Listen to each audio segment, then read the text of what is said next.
नमस्कार, मैं डॉक्टर रवि राय आप सभी दर्शकों का हार्दिक स्वागत करता हूं। प्रिय दर्शकों, इस वीडियो में हम बात करने वाले हैं शनि के गोचर के प्रभाव के बारे में।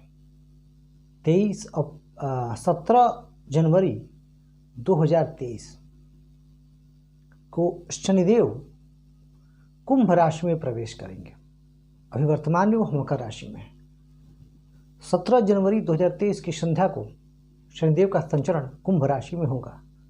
पूर्व में हम मेष राशि पर इस संचरण का क्या प्रभाव होगा इसके बारे में चर्चा कर चुके हैं और आज बारी वृषभ राशि की कि वृषभ राशि के जातकों पर इसका क्या प्रभाव होगा और वृषभ राशि के जातक किन उपायों को अपना करके और किन आदतों को छोड़ करके शनिदेव के इस राशि परिवर्तन का अधिकाधिक लाभ ले सकेंगे।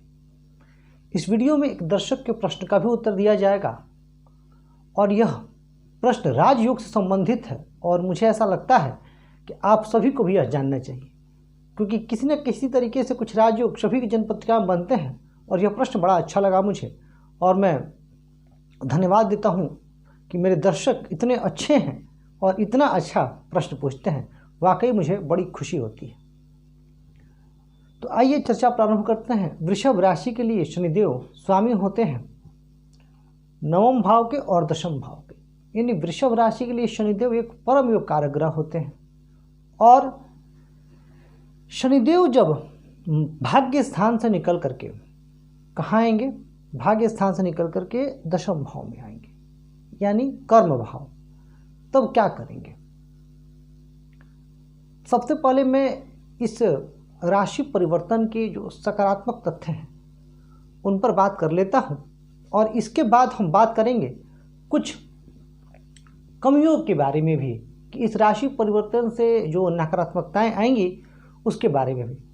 तो सबसे पहले जो सबसे अच्छी बात होगी वृषभ राशि के लिए कि आप बहुत कर्मठ हो जाएंगे और कार्मिक क्षेत्र के आप माहिर खिलाड़ी बनेंगे, अर्थात आपके कार्यों की सर्वत्र प्रशंसा की जाएगी।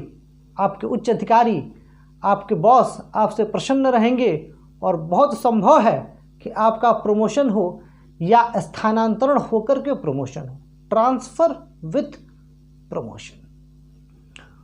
बहुत श्रेष्ठ और बहुत सुंदर स्थिति। शनिदेव की दृष्टि आपके सुख भाव पर भी रहेगी। भूमि भवन वाहन से संबंधित निवेश जो आपने पूर्व में किए हैं उनका लाभ लेने का समय आ गया है, पर जल्दबाजी ना कीजिएगा। इस समय आप निवेश भी कर सकते हैं और निवेश से भी आपको लाभ मिलेगा। अभी आपके राहु कहाँ स्थित हैं?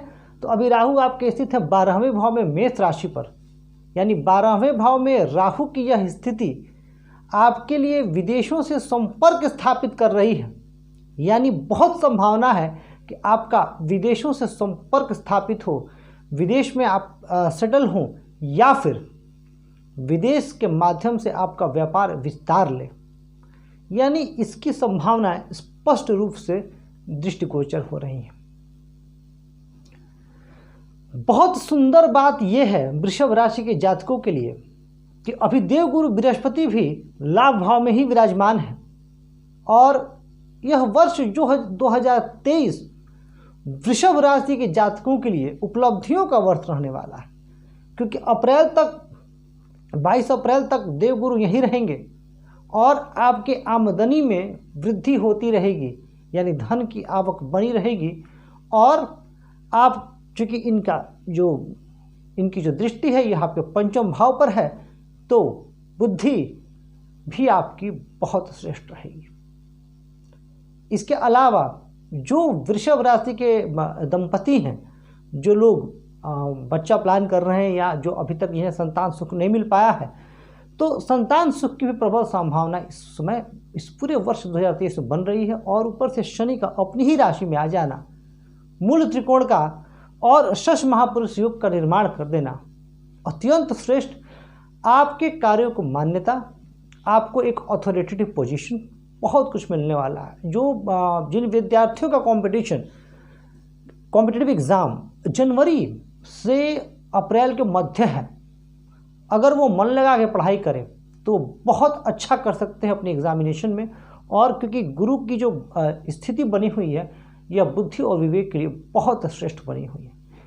यानी कुल मिला जुला के अगर देखा जाए तो 2023 वृषभ राशि के जातकों के लिए बहुत बेहतर होने वाला है, बहुत अनुकूल होने वाला है और सभी तरीकों से ये धन धान्य से परिपूर्ण रहेंगे, माँ लक्ष्मी की कृपा बनी रहेगी। लेकिन कुछ जगहों पर सावधानी बरतनी है और वो बता देता हूँ मैं, और कुछ उपाय, इसके बाद हम उपाय पर भी बात करेंगे।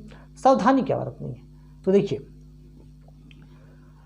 अप्रैल तक तो देवगुरु बृहस्पति 22 अप्रैल तक यहाँ रहेंगे, परंतु इसके बाद ये चले जाएंगे मेष राशि पर।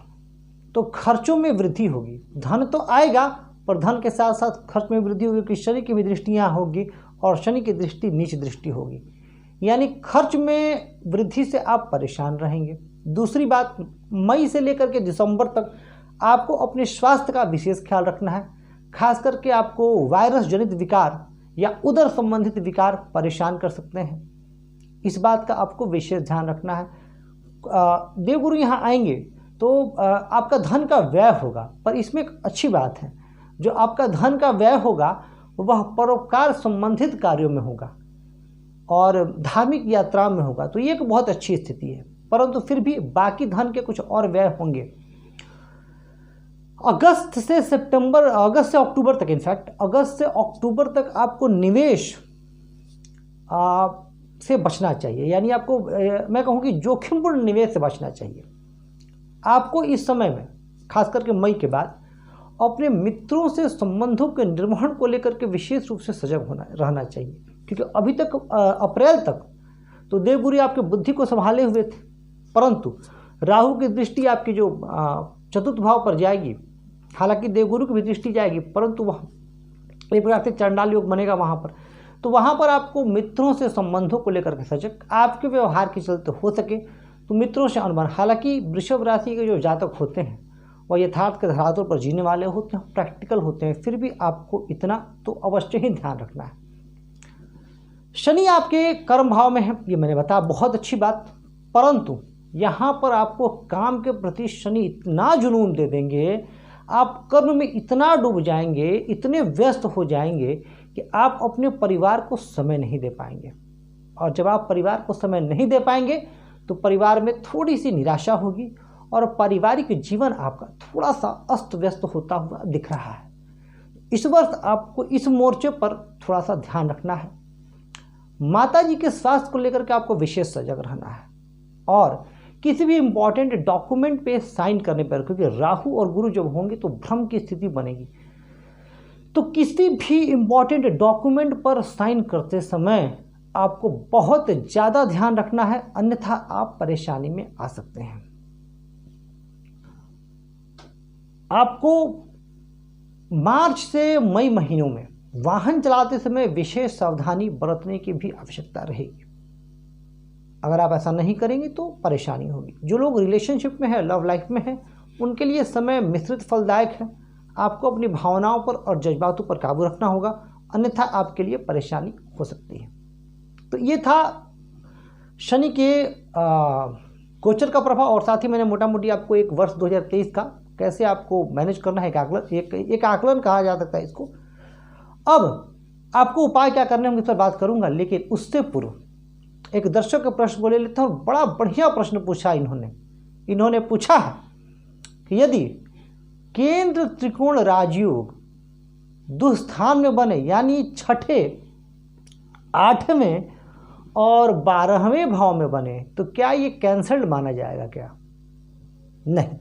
अगर मैं एक शब्द में कहूँ तो ये कैंसल्ड नहीं माना जाएगा, ये भी राजयोग होगा और इसका भी फल मिलेगा।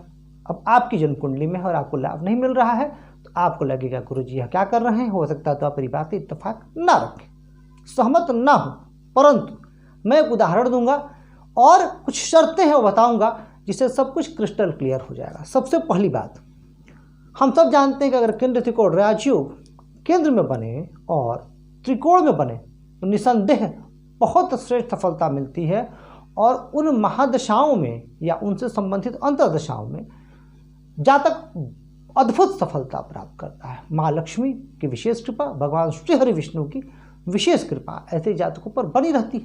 परंतु तब क्या, जब छठे, 8वें और 12वें में हो। यदि लग्न और लग्नेश बली हो तो छठे, 8वें, 12वें में भी अच्छा फल मिलेगा, लेकिन कब? कुछ संघर्षों के बाद।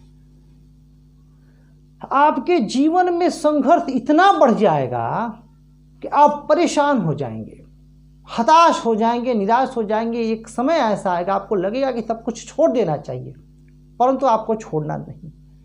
उसके बाद से यह केंद्र त्रिकोण राजयोग आपको बहुत श्रेष्ठ सफलता देगा। पर शर्त क्या है? लग्न और लग्नेश बली होने चाहिए। एक उदाहरण देता हूँ। सदी के महानायक श्री अमिताभ बच्चन की जन्म कुंडली में कुंभ लग्न की पत्रिका है, यहाँ आ जाएगी कन्या राशि, सूर्य, बुध, शुक्र और मंगल। शुक्र इनके यहाँ तुला राशि और मंगल यहाँ दशम भाव के स्वामी हो जाएंगे मंगल, और नवम के स्वामी केंद्र त्रिकोण राजयोग बन जाएगा। नवम और दशम अष्टम में उनके जीवन में भी ऐसा क्षण आया था जब उनको लगा था कि अब शायद मेरे किस्मत में ये फिल्म इंडस्ट्री नहीं है। बहुत जगह असफल भी हुए वो, परंतु अंततोगत्वा उन्हें श्रेष्ठ सफलता मिली। उनके शनि यहाँ विराजमान है वृषभ राशि पर और अपनी दशम दृष्टि से लग्न को देख रहे हैं, तो लग्न और लग्नेश बलवान है। और ऐसे मैंने बहुत कुंडलियों में देखा है। आपको मैं उदाहरण दे दूं, बहुत सारे लोग हैं, एक ऐसे लोग नहीं हैं। अडवाणी जी की पत्रिका आप उठा करके देख लीजिए, या बहुत सारी ऐसी जन पत्रिका आपको होगी जहां पर छठे, 8वें और 12वें में ग्रह है, परंतु उसके बाद भी जातक सफलता की बुलंदियों पर है। तो ऐसा नहीं है कि छठे, 8वें और 12वें में लग गया तो आपको अच्छा फल नहीं मिलेगा। अब बात करते हैं हम वृषभ राशि के जातकों को क्या उपाय करना चाहिए। तो देखिए, सबसे जो पहला उपाय आपको करना चाहिए, आपके लिए लाभ स्थान का स्वामी कौन है? देवगुरु बृहस्पति। तो आपको ओम ब्रह्म बृहस्पतये नमः और का जाप करना चाहिए। 5 मुखी रुद्राक्ष धारण करना चाहिए। शनि मंत्र का जाप करें। दशरथ शनि स्तोत्र का पाठ करें ताकि कार्मिक क्षेत्र में आप बुलंदियों पर रहें। इसके अलावा आप माँ दुर्गा और भगवान शिव की पूजा अर्चना विशेष रूप से करते रहें। जितना ज़्यादा आप माँ दुर्गा और शिव जी की पूजा करेंगे उतने ज़्यादा आपको श्रेष्ठ परिणाम मिलेंगे, क्योंकि आपके राशि स्वामी शुक्र हैं और शुक्र के लिए माँ दुर्गा या माँ लक्ष्मी की पूजा विशेष तौर पर शुभ मानी गई है। तो प्रिय दर्शकों, ये था वृषभ राशि के जातकों के लिए शनि जब कुंभ राशि में प्रवेश करेंगे तो उनका क्या प्रभाव होगा। और मुझे पूरी उम्मीद और विश्वास है कि आप इस वीडियो और कार्यक्रम को पसंद कर रहे हैं। कहना चाहूँगा आपसे कि चैनल को सब्सक्राइब करें, वीडियो को लाइक और शेयर करके हमें अपना प्यार और स्नेह यूं ही देते रहें। इस वीडियो में बस इतना ही। धन्यवाद।